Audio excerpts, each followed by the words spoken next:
However, my tunnel house is still standing. So we get massive winds up here sometimes, and so much so it actually blew out the window of my potting shed and has pulled this gate off its hinges completely. However, my tunnel house is still standing, so I'm going to show you a few tips and tricks and things that we have done to make sure our tunnel house gets through these big winds, because the wind kit that it came with was not enough. This polytunnel, tunnel house, high tunnel, whatever you want to call it, it's from a company called Hunkin in New Zealand. They import them from, I think they're called Northern Polytunnels. I'll put the name here just to be sure. And I was real impressed with the quality and the structure and the plastic, everything. Really happy with it. I love how big it is. It covers very, very close to 100 square meters, which is pretty rough enough to 1,000 square feet. So it's a good size. It's about 20 meters long and it's about 5 or 6 meters wide. A really good sized tunnel house for a family.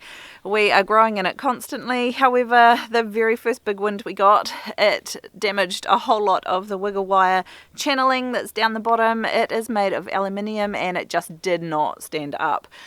The other thing that started happening was the entire end walls, the plastic was just stretching so much they were becoming sails. That is despite us tightening them down quite a lot. As you can see, we left the plastic where it was because it's what tightens up around the bars to hold the whole thing tight. But we did add plywood and a few structural boards as well, just to help tie it all down.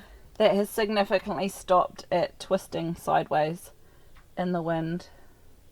And on the upside gives me somewhere to attach my strawberry towers. You can see the wrinkles in the doors. This is all, it was pulled tight and perfectly flat. Those wrinkles have been pulled out by the wind.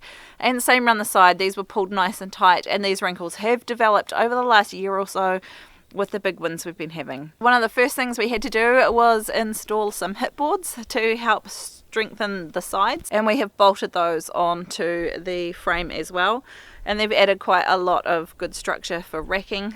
But on top of that, it's given us somewhere for the gutters to attach. So if you want to check out how to attach gutters to a polytunnel like this, check out this video up here. And also some boards along the bottom to help tie that plastic down, because these aluminium channels just were not holding up. They end up buckled and bowed, and we came over after the first big wind and half the wall was just flapping. It just ripped them to pieces.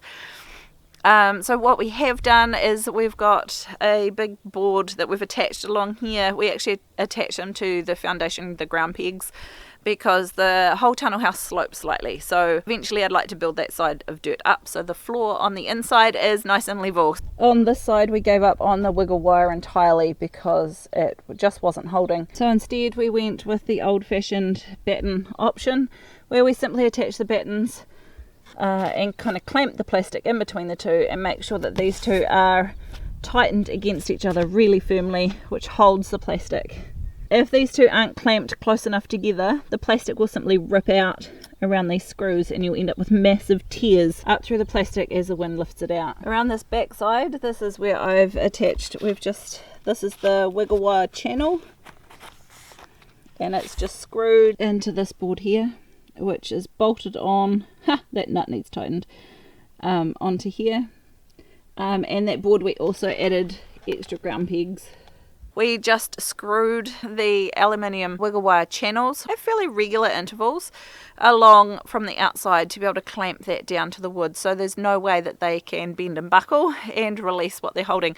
The actual wiggle wire held the plastic perfectly. The problem was the aluminium just like ripped off its brackets and just buckled. On the inside we did buy the high wind kit and also the bars for holding the plants. So that has helped a lot. Once or twice a year my husband comes in with a ladder and tightens down, make sure all the bolts and screws are nice and tight so there's not too much flex. Thanks for joining me today. I'll see you in the next one.